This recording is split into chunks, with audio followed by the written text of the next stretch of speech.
Hey, what's up everybody? This is Muth24, and today I'm taking a look at the Ant-Man Season 1 collection.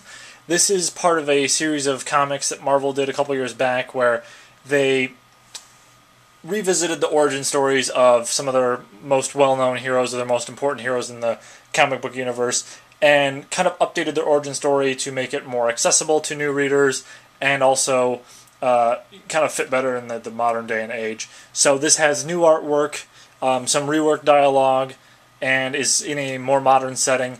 And to my knowledge, this is like the first couple issues, I think, of Ant-Man. I think it goes beyond the first like origin story issue and explores the first couple, releases of the Ant-Man storyline back in the Silver Age comics.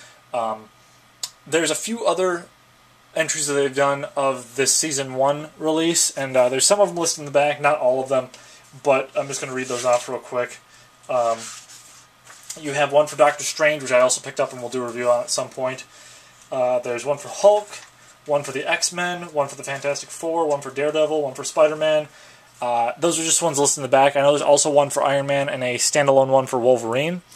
So there's kind of a lot of ground they're covering there to, I guess, refamiliarize people with the classic tales and the origins of some of these heroes. I'm kind of surprised there's not one for Captain America, to be honest, or at least I haven't seen one. Maybe there's one out there and I just kind of missed it, but you'd think him being a founding member of the Avengers, you'd want one of him too. Oh, there's one for the Avengers too, now that I think about it. So maybe he's in there somewhere, I don't know. Anyways, this collection actually gives you two stories. You get the origin story of Ant-Man, and then you also get a tie-in for some of the more recent Avengers stuff, where he's sort of like a teacher figure, and there's a bunch of like younger superheroes. I'll get more into that in a little bit, but basically this is the same story as in the Silver Age comics, updated dialogue, new artwork, modern setting, and so on. And I've been familiar with Hank Pym's sort of influence on the larger Marvel universe, but not so much him as a character. So I kind of wanted to get a little bit more of a feel of who he is. And I know that he's kind of a complicated character because he's played the role of Ant-Man and Yellow Jacket and Giant Man over the years, and has dealt with some sort of personal psychological issues. And that makes him a little bit more complicated of a character than some other heroes in comic book settings. But basically what we have here at the story is him being a scientist struggling to make some sort of breakthrough in the field, and he lost his wife a while back, and is kind of still a little depressed over that, and he develops the Pym particles, which will allow him to shrink and grow at will, and when he starts kind of doing some research on the company that he's working for, he finds out that there might be ties to his wife's death with people in the company, specifically like the guy who's sort of head honcho there. But because he was in a depression for so long, and people question his mental stability there, and so he has to like become Ant-Man to prove his sanity, and also that this guy may have been involved with his wife's death, and that there's sort of like a stealing of research there. That this guy basically will let people join his think tank and make their strides in the scientific field until they make the breakthrough, and then suddenly he'll kind of scoop it all up and kick him to the curb. And so that's basically what causes Hank Pym to take on the mantle of Ant-Man. And the nice thing about him being Ant-Man here is that he's a little confused as to how to handle this at first. Like, he understands he can shrink to the size of ants, but then it's like, oh, well, the ants are a little aggressive at first, and he doesn't know how to, communicate with them and control them, so he develops the helmet that was sort of left over from his wife's research there, and perfects it, and completes it, and all that. And then later on, he decides, if I can shrink, why can't I grow? So there's that whole element that comes into play. It's decently lengthy for an origin story, and that's why I think it's actually more than one issue that they've adapted for this version. I can show some of the artwork off here. it's a little bit more simplistic than I would have liked in terms of like the character designs and stuff like that. I mean, you've got some interesting action shots here, like Hank Pym running around and is researching a bunch of stuff flying around as these security guards are throwing things at him. But I don't know, it's almost like too wacky at points, for me at least. Here we have some good examples of that, where there's stuff flying around.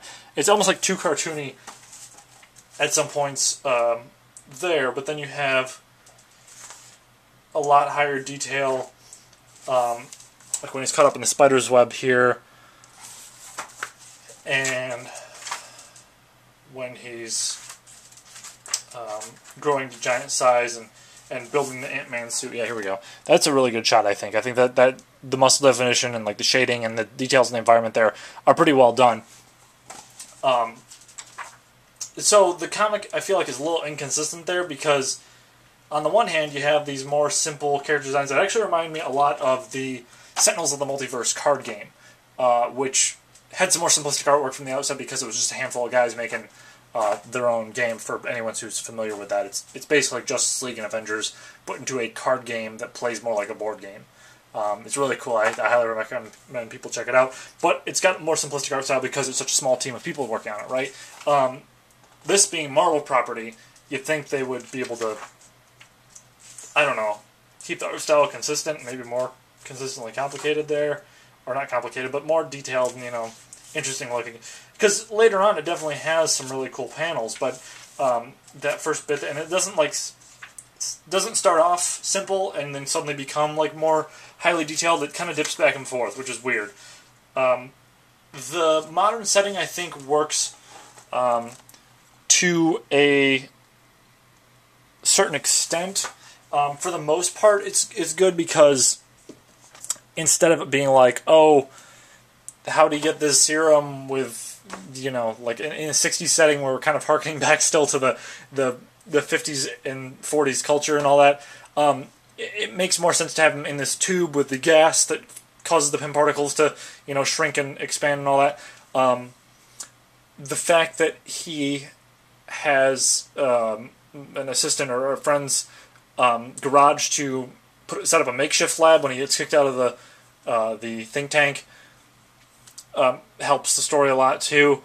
But then when there's like just dropping names of stuff, like they mention Facebook in there, it's like that's a little clunky, I guess is the word for it. There's a few points where it's like that didn't really need to be in there, and you're just kind of trying to push the point of it being in a modern setting maybe a little bit too much.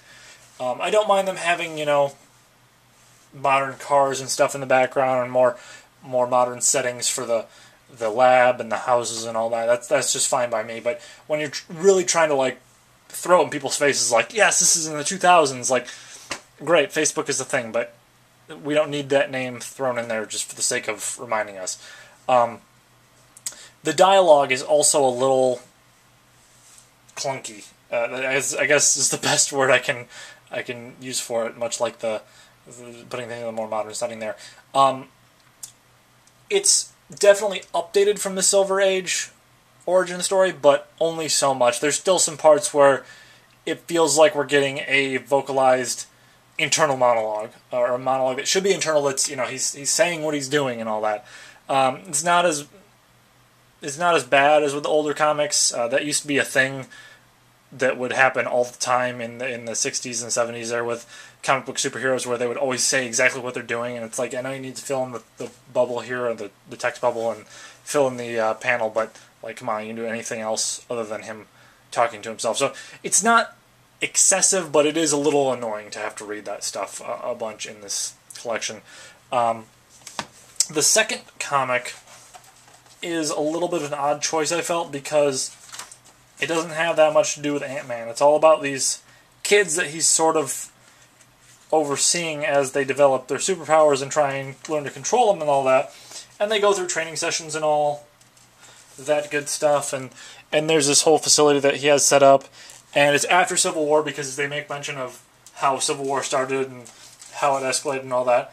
But really, Hank Pym is one of the least important characters to the story. Like, he's there at the beginning, he's there at the end, but we have more screen time from all these newcomer kids and from Quicksilver than we do from Ant-Man himself, or maybe it would be Giant Man at this point, or Yellow Jacket. I'm not sure what identity he would be taking on at this time, but there's not that much of him in this story, which is a little unfortunate. And I think it's a really weird choice. I understand they want to sell more comics, so they'll put something in there they can say, to be continued in Avengers Academy Volume 1. But if you're going to put something in there to sell more comics, wouldn't you want to put something in there that's Ant-Man related? I don't know, just to say, like, even if it's a tie into Avengers or something like that, have it where he's in there for more than 2 pages worth of the comic, because that's a little disappointing.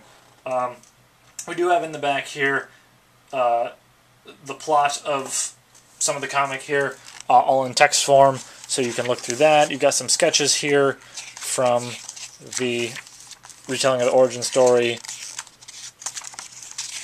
and there's some more of them with the ink, and so on and so forth. This is not that expensive a collection. That's the whole point of these, reimaginings, is to give you an inexpensive, easy access version of the story, which is all fine and dandy. I just wish it would have focused more on Ant-Man then and Ant-Man now, because even though it's an updated telling of the Ant-Man story, it definitely still feels like that Silver Age type comic story, which is okay by me.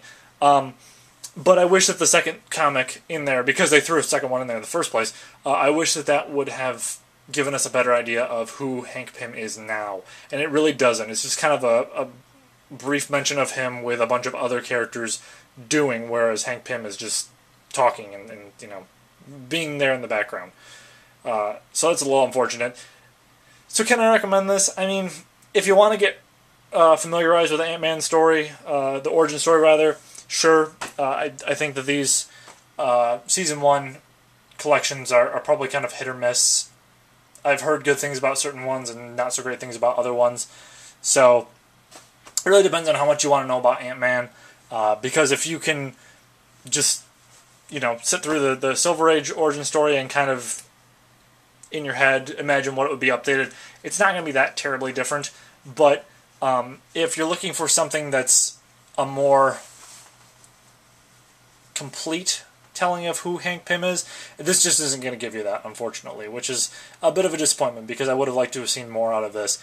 One thing that I think would be really cool, though, is if Marvel were to revisit this and do the Season 1 sort of collection, or at least like a greatest hits, or you revisit the origin story of some of the supervillains, some of the more prominent supervillains in Marvel lore there, like Doctor Doom and Ultron and Thanos and that sort of thing. Like, give you a better idea of who they are and where they've been and all that.